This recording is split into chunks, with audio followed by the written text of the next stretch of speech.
25 Most Terrifying Maniacs and Murderers in Human History. We are starting a series of publications about the most frightening and dark serial killers in human history. Subscribe to the channel so you don't miss the next episode. The Man Who Came in Daylight. Prologue. A voice that felt familiar. He always arrived as if he'd be invited. At noon, into a park.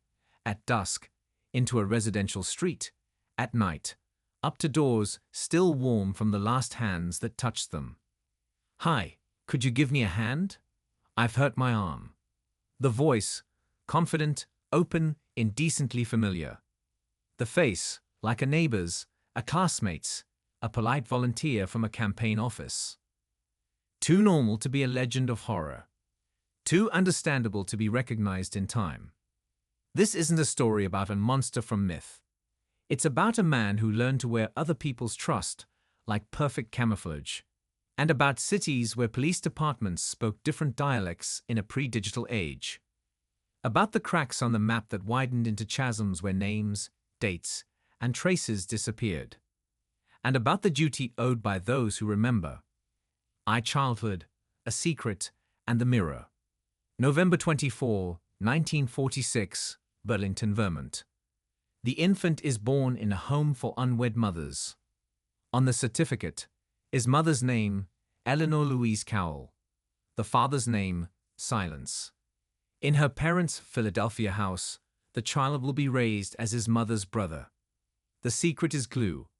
It keeps the contradictions together until the fractures start to show in people's faces. Family lore recalls a stern grandfather, sudden bursts of anger, shadows cast by radio news and wartime posters. The boy quickly learns that any truth is a door with a bell, best left untouched. In 1950, the mother and son moved to Tacoma in the Pacific Northwest. Louise marries a quiet, hard-working man named Johnny Bundy. A new surname is a new mold for an old secret. School brings steady grades, politeness, a controlled face. Youth is long walks, ski trails, odd jobs. The public mask hardens earlier than the character. A smile as mandatory posture, a compliment as a key to unlock trust. Inside grows a coldness, a sense of not like the others, a continual itch, resentment toward a world that never explained the rules. In college, first a local private school, then transferred to the University of Washington, he studies psychology. He learns to see people as levers and pulleys. He volunteers in politics, helps Republicans, speaks as if every word were a service. A psychology degree doesn't heal him, it just hands him a vocabulary. Somewhere between evening shifts and ski slopes, the first contours of control fantasies take shape. Peeping, burglaries, training himself to be invisible. He's physically agile, disarmingly charming, and good at vanishing. Early he discovers that the world trusts normal more than facts. The break he will later call pivotal follows a failed romance with a young woman from a wealthy family. His self-authored legend says this rejection engineered revenge. Convenient. The truth, the mechanism had been running for a long time already. Why? Psychological profile. The mask, the void, the echo. Those who studied him later saw a cluster of traits. Psychopathic features. Superficial charm, pathological lying, absence of empathy, manipulativeness, a hunger for power over others. Narcissism. Need for admiration, brittle rage at rejection, appetite for stage and audience. Sexual sadism and control. Fantasies where control is the currency. Normalcy used as an instrument, never a value. Compulsive mapping of space. Cars, roads, parks as chessboards. Long night patrols, the hunter's circuits. Risk factors. Early family secrecy and ambiguous attachment. A meticulously trained double life. Gradual escalation from voyeurism to theft to assaults. Important. No magic triad explains a person fully. There's no clean record of childhood arson or habitual cruelty to animals. He learned to hide too well. His fuel isn't biography, but the ability to control without consequence. He chooses moments when systems are slow, fragmented, tired. Idaho. How the Noon of Terror Begins. Seattle, 1974. Everything that follows fits in one gesture. Walk up and ask for help. January 1974. In Seattle, early morning in the University District. A young woman survives a brutal attack in her own room. Press accounts will mask her name in different ways. She lives, and that is the year's only bright news. February 1, 1974. Linda Ann Healy, 21, University of Washington student. She vanishes from a light, tidy room. Pajamas folded on the bed, blood on the pillow, silence on the wall. Her skull will be found later on Taylor Mountain. Spring 1974. A string of losses. Donna Gail Manson, March 12, Olympia, Evergreen State College. Disappears on her way to a concert. Susan Elaine Rancourt, April 17, Ellensburg, Central Washington University. Vanishes after an evening meeting. Roberta Kathleen Parks, May 6, Corvallis, Oregon State University. Goes out for ice cream and doesn't return. Brenda Carol Ball, May 31, Burien. Last seen at the Flame Tavern. Georgian Hawkins, June 11, Idaho. Disappears just yards from a sorority house. July 14, 1974, Lake Sammamish. Week by week, ask any detective. Crime sets its rhythm. But this day is a scene in full daylight. A crowded park, sun on the water, barbecues and laughter. He walks the beach in beige shorts with his arm in a sling, introduces himself. Ted. He asks for help loading a sailboat. People see him, speak to him, remember the name. That day Janice Ann Ott and Denise Marie Naslund disappear.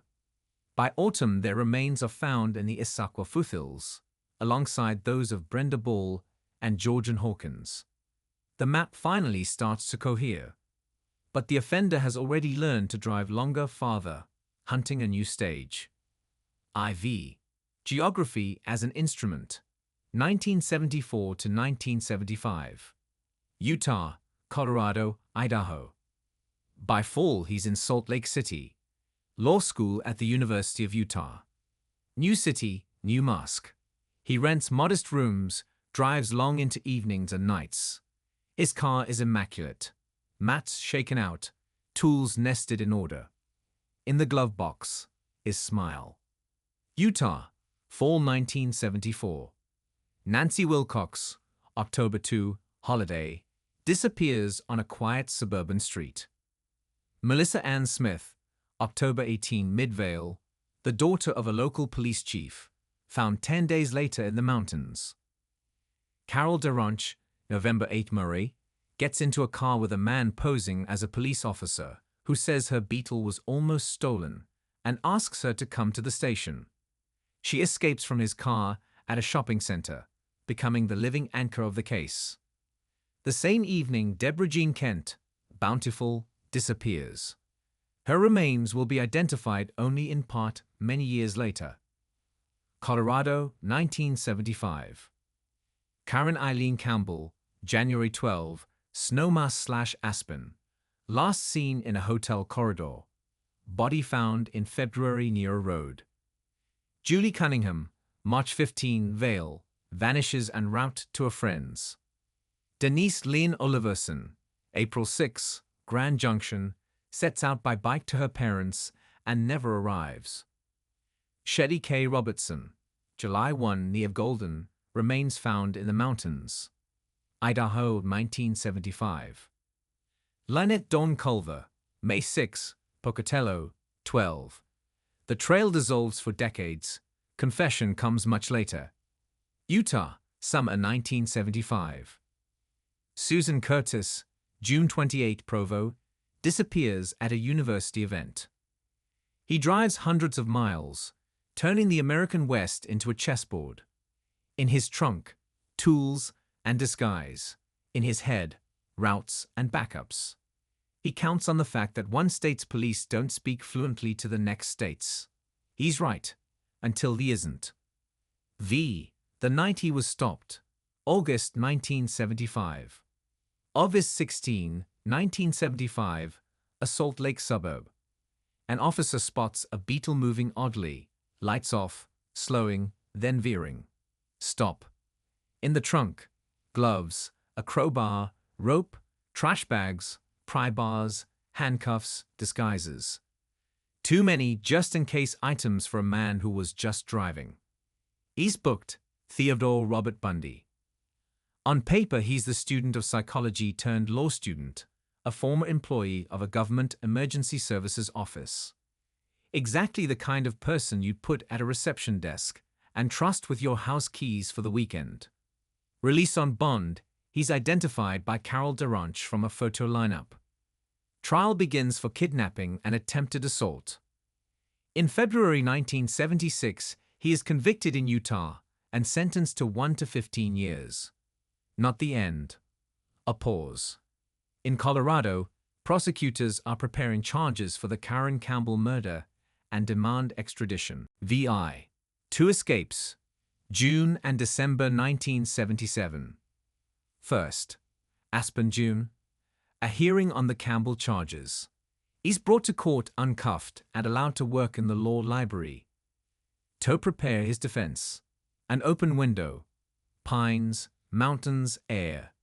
He jumps from the second floor and disappears into the trails. He's caught 6 days later, exhausted. The ease of escape is error number 1, an indulgent misreading of risk, treating the law student as a gentleman prisoner. Second, Glenwood Springs Jail, December. Over months he loses weight, saws a hole in the ceiling of his cell, studies routine, rehearses the route, hides in the attic. December 30, 1977, he walks out of the jail. Error number 2, engineering laxity and underrating his patience and planning. Then the cross-country blur of thefts, motels, swapped cars. By mid-January 1978, he's in Florida, in Tallahassee. The country is vast, no longer boundless. VI. Tallahassee, January 1978. A sorority house and a bite mark. January 15, 1978, about 3:00 a.m., the Chi Omega sorority house. He enters the way you enter a movie you don't belong to quietly, as if he had a key. Within minutes, 2 lives are gone, Margaret Bauman and Lisa Levy. 2 more, Kathy Kleiner and Karen Chandler, survive, remembering his strength, his breath, the flying shadow behind curtains. Within the hour, he attacks Cheryl Thomas in her apartment nearby. She survives, but her life is forever divided into before and after. Florida has a different tempo, different police, different roads. He is already too visible, too frantic. February 9, 1978, he abducts 12-year-old Kimberly Leach in Lake City. 2 months later, her body is found near a creek outside Madison. The child's name will sound in court and become the 3rd death sentence. VII. The arrest that began with headlights. February 15, 1978, Pensacola. Officer David Lee notices a car driving oddly with stolen plates. A stop becomes a fight. The suspect tries to run, is wrestled down, handcuffed. At the station, he refuses to give his name. When it finally comes, it rolls like thunder across the country. The suit he built around that name tears. In the car, investigators find documents and items tying him to Tallahassee. Soon comes the chain of lab work, survivor testimony, physical exhibits, including a bite mark left on Lisa Levy's body. Forensic odontology, debated today, plays a role in 1979. IX. A trial that became a theater, 1979 to 1980. Florida runs 2 trials. The Chi Omega tax, Miami, summer 1979, and the murder of Kimberly Leach, Orlando, 1980. He toggles between law student advocate and actor, flashing a smile as a shield, spinning strategies mid-stride. The Chi Omega Case, Miami, 1979. A river of witnesses and experts, survivors Kleiner and Chandler, housemates, police, criminalists. A forensic dentist presents the match between the bite and his dental casts. Late July brings the verdict. Guilty. Death in the electric chair. The Kimberly Leach Case, Orlando, 1980. Again guilty. A second death sentence. The 1980s are an hourglass of appeals. Lawyers change, motions multiply, arguments churn about admissibility, representation, and the strength of this or that comparison. But the center line holds. The prosecution has survivors, witnesses, physical links, chains of possession, and the body of a child, something that does not forgive. In the 1980s, he marries a woman he knew from his government office days, right there in a courtroom, using a quirk of Florida law. They have a child. A human chapter that doesn't erase what came before. On the brink of execution, he grants interviews and offers package confessions. More than 30 murders, more than those formally confirmed. He says what he thinks listeners want, and what once again gives him control, this time over memory. Detectives harvest details to close cold cases. For many families, it brings no peace. January 24, 1989, he is executed at Florida State Prison. Outside the gates, people celebrate. Elsewhere, others sit in quiet rooms and stare at the screen. In victims' families, there are years of silence. X, a roll of names, who they were. Not a cold spreadsheet, but a registry. Brief lines of remembrance. Confirmed victims and those he claimed, some remains never found. Dates mark disappearances or attacks. Places are last known locations. Washington and Oregon, 1974. Survived, often listed as Karen Sparks/Joni Jens. January 4, Seattle. A severe attack in a shared house. Survived with lasting injuries. Linda Ann Healy, 21.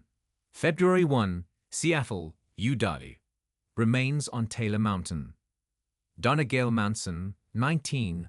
March 12, Olympia, Evergreen State College. Not found. Susan Elaine Rancourt, 18. April 17, Ellensburg, CW. Remains linked to Taylor Mountain. Roberta Kathleen Parks, 22. May 6, Corvallis, Oregon, OSU. Remains associated with Taylor Mountain.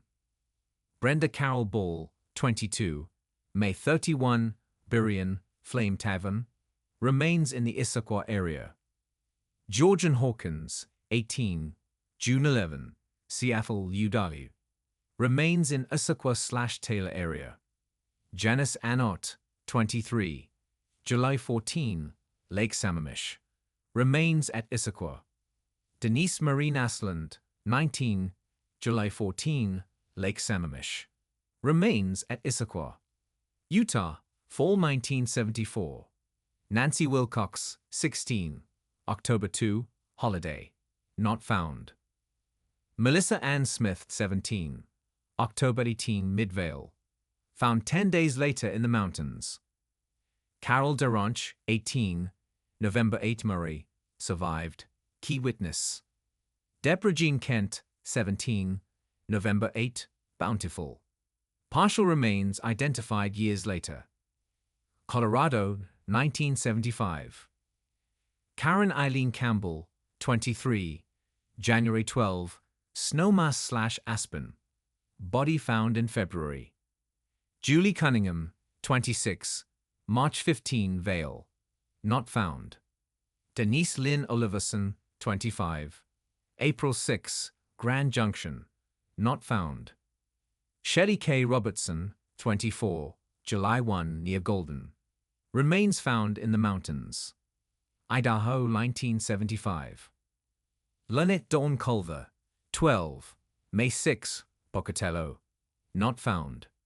Utah, 1975. Susan Curtis, 15, June 28, Provo. Not found. Florida, 1978. Margaret Elizabeth Bauman, 21, January 15, Tallahassee, Chi Omega. Lisa Levy, 20, January 15, Tallahassee, Chi Omega. Survived, Kathy Kleiner, Karen Chandler, January 15, Tallahassee, Chi Omega. Survived, Cheryl Thomas, January 15, Tallahassee, separate residence. Kimberly Leach, 12, February 9, Lake City.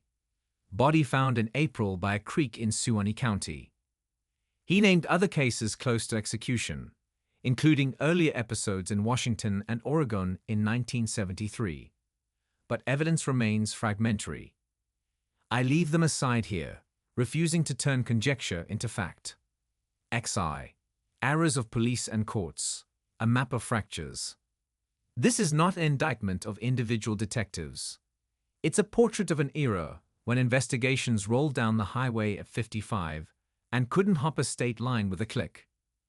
Jurisdictional fragmentation, 1974 to 1975. Washington, Oregon, Utah, Colorado, Idaho. Each with different agencies, card files, priorities, geography. No common databases, no instant data sharing. The serial pattern looked like separate cases. The power of normalcy over intuition. When his name surfaced more than once among possible suspects, including tips from people who knew his habits and car, he wasn't prioritized. Too respectable, law student, campaign volunteer. A cognitive error common to institutions. A good biography is not an alibi. Missing processing bridges. There was no technology to quickly stitch together a survivor's account, Utah, vehicle descriptions, Washington, witnesses from the park, Sammamish, and disappearances in neighboring states into one model. What today takes hours then took months. Custody protocols and escapes, Colorado, 1977. 2 escapes resulted from combined failure. Misjudging risk, library access without proper restraints, and engineering flaws, a cell that led to an attic. Organizational breakdowns that cost dearly. Forensic odontology and evidence, Florida, 1979. The bite mark comparison carried weight at trial. Today the field is viewed more cautiously. Then it was compelling. Crucially, the case also had other strong evidence: survivor testimony, physical links, chains of possession, and vehicles. Media mythologizing. The more cinematic his image became, the harder it was to see victims rather than plot. That's an ethical failure not confined to reporters. Sensational frames hide people behind headlines. Out of such cases came the push for interstate databases, improved profiling, and stricter standards for sharing information and managing serial investigations. XRI. How he was finally caught. The chain of small things. The paradox of the endgame. A man who slipped so many nets is taken by simple things: stolen plates, bad driving, an attentive patrolman. In the trunk, a predator's kit. In his rooms, details that connect him to recent crimes. In the witness line, people who survived and remembered. Florida's investigation marked a new coordination: campus police, city department, state agencies. A primitive digital discipline emerged: cataloging exhibits, compressing timelines, careful pursuit through cars, money, objects. The pivotal contribution belongs to Carol Daranch. She stood against him in a Utah courtroom. The story bridges charm to reality. XII. Timeline. Year by year. Short line. 1946. Birth in Vermont. 1950 to 1965. Tacoma. School. Early mask of normalcy. 1966 to 1972. University of Washington. Psychology. Political volunteering. State offices.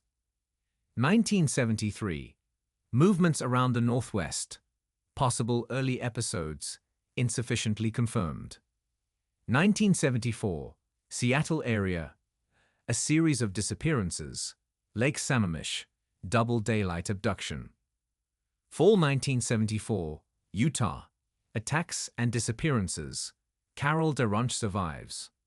1975, Colorado, Idaho, Utah. Disappearances. August 16 arrest in Utah. 1976, convicted in Utah for kidnapping/assault of DeRanch.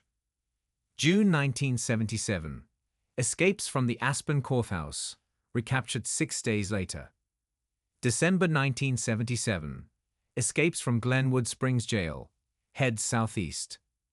January 1978, Chi Omega attacks, Tallahassee.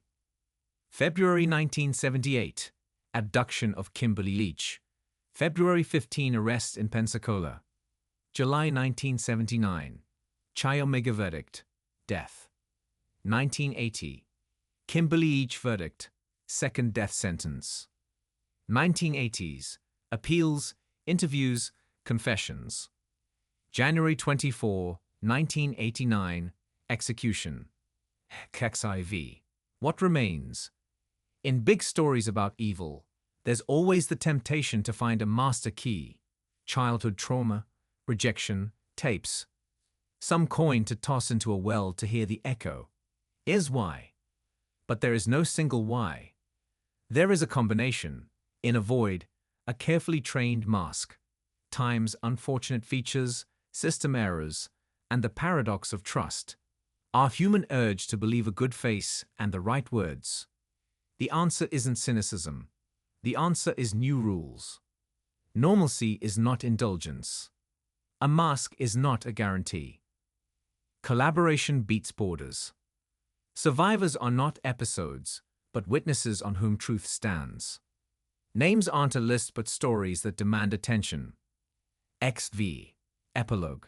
2 silences. There are 2 silences at this story's end. The first is electrical, behind thick prison walls where a switch clicked. The second is domestic, in rooms where textbooks once lay, photos hung, and summer plans waited. The second silence matters more. If there are lessons, they aren't about him. They're about us. How not to turn away from alarm, how to speak across departments, how to check the obvious, how to listen to those who survived and those who call and say, I think it's him. And how not to let myth eclipse people. Appendix. Schematic breakdown. Brief and to the point. Psychological profile. Notes. Charm as instrument, lying as craft, control as goal. Sadistic fantasies, behavioral escalation, normalcy as shield. Risk factors, family secrecy about origins, disrupted attachment, early hidden deviance, recurring rejection/control dynamics, no empathy, high capacity for mimicry. Law enforcement/court errors. Interstate fragmentation, no unified database. Overvaluing a respectable biography. Procedural and engineering lapses in custody, escapes. Reliance on a debated forensic method alongside strong evidence. Media mythologizing that obscured victims. How he was caught, success factors. Attentive patrol stop, arrest. Survivor testimony, DeRanch, and physical evidence. Florida's coordination and procedural discipline. Timeline, milestones. 1946, birth. 1974, Seattle. 1975, Utah. CO/ID. 1975 arrest. 1977 escapes. 1978 Florida/arrest. 1979 to 80 death verdicts. 1989 execution.